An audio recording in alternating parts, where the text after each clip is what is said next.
you're asking, I think, is are we there?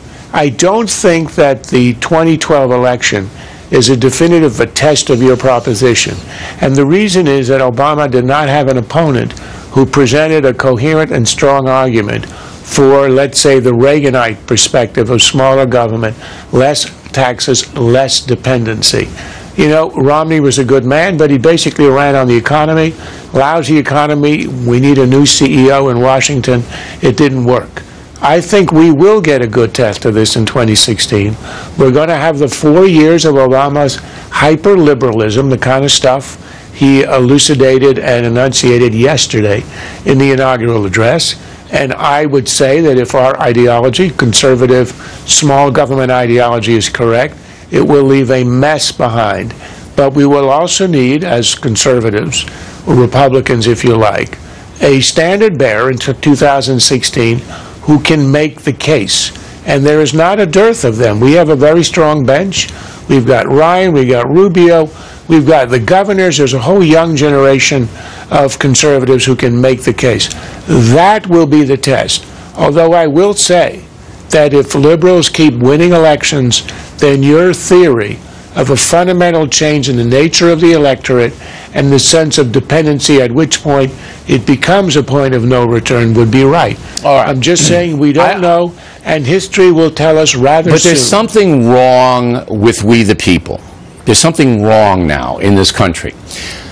In the election of 2010, the Tea Party emerged, and the Republicans did very well.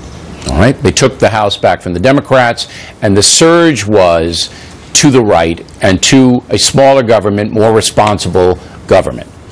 That evaporated so quickly in front of my eyes and your eyes. All of the momentum evaporated. It all went away in less than 2 years.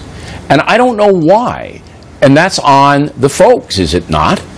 No, I think, in fact, I think that's an argument for the other side, and I'll tell you why. You can't get a fundamental change in the philosophy of a country in 2 years. That doesn't happen. What does happen is you run the 2010 election. What was the difference between 2010 and 2012? 2010, there was no presidential candidate at the top of the ticket.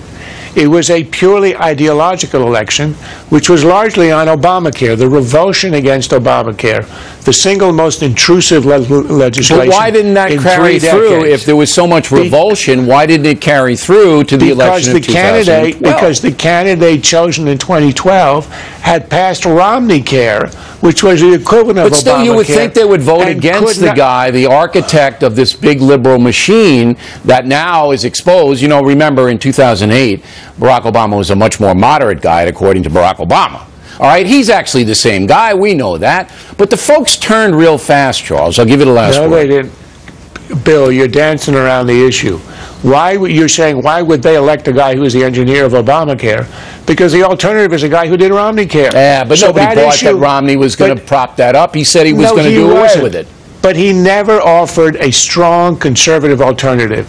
If you had run a Reagan, who I admit is exceptional in his charisma and be able to explain things, but Reagan would have won. Those were conditions that Republicans lost the election, and they lost it because they couldn't make the case. The case is there to be made, and they need a candidate who will make it. I think the country would respond.